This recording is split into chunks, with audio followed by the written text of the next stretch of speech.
Ti sei mai chiesto come strutturare il tuo percorso di crescita professionale in alto mare? Oggi ci immergiamo nella classica domanda del colloquio: dove ti vedi tra 5 anni? E ti darò una tabella di marcia concreta per trasformare davvero in realtà la carriera dei tuoi sogni a bordo di una nave da crociera.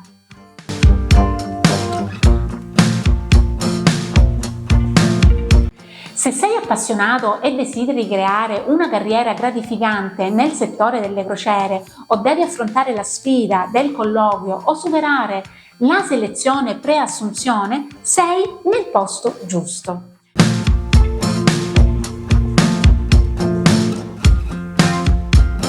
Dove ti vedi tra 5 anni? Questa è una domanda molto nota usata durante i colloqui di lavoro.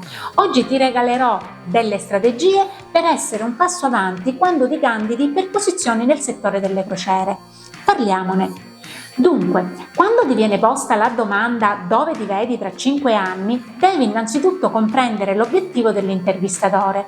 Non limitarti a rispondere alla domanda in modo superficiale.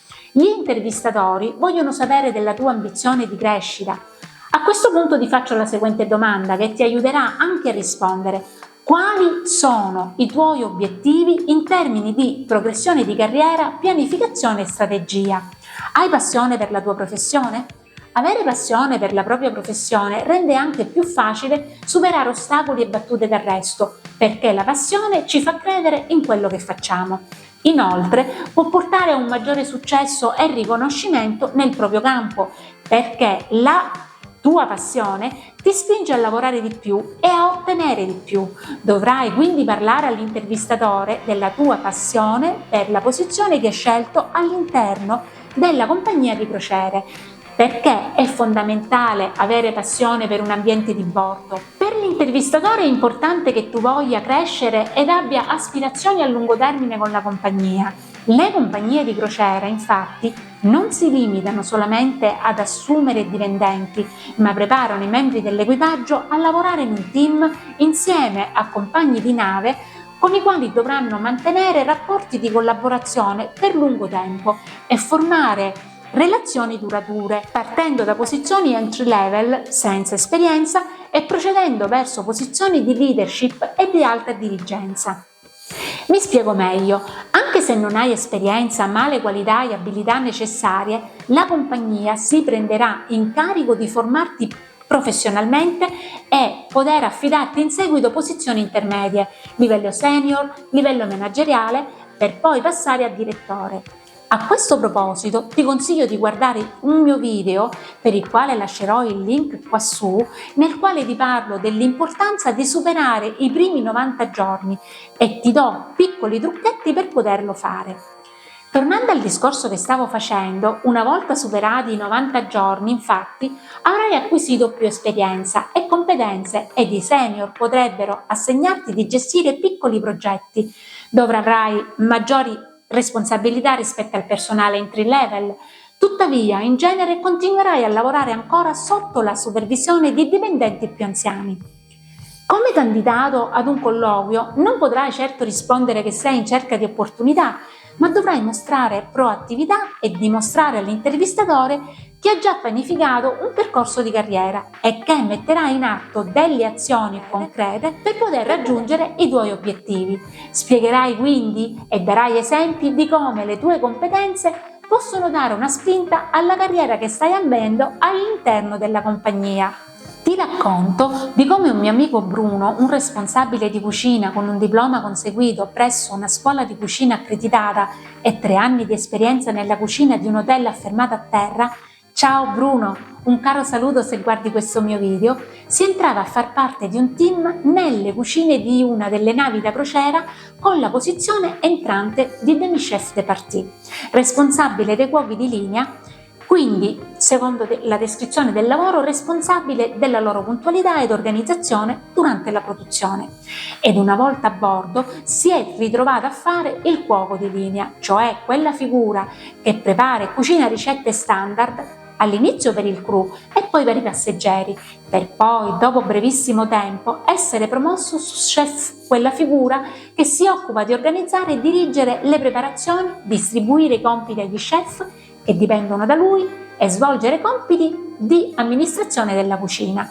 Questo perché quando gli venne posta la domanda dove ti vedi tra 5 anni, rispose in maniera creativa che tra 5 anni si vedeva fare l'executive chef, approvare tutti i menù, creare nuovi piatti e gestire un budget.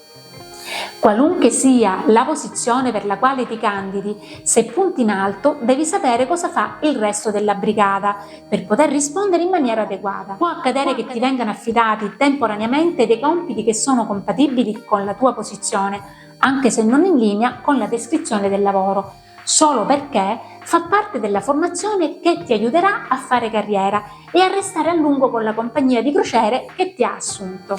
Ogni individuo all'interno della compagnia di crociera ha obiettivi lavorativi specifici che devono essere allineati con i propri obiettivi generali e tali obiettivi faranno solo progredire l'azienda.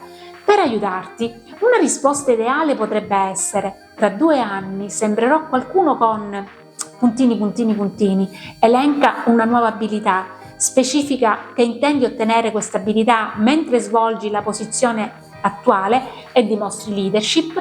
Ad esempio puoi dire così: il mio obiettivo quinquennale è la progressione di carriera nella posizione X, che porta al ruolo che desidero, che è all'interno della gestione della leadership come eccetera eccetera eccetera nel dipartimento X. La mia amica Gisela, che adesso fa il direttore d'orchestra, era in origine una trombettista di professione. Contattò la Royal dal Canada e venne assunta dopo una lunga audizione via Skype, 30 minuti dopo aver inviato della musica via mail. Durante l'audizione dovette suonare ed improvvisare una varietà di stili diversi.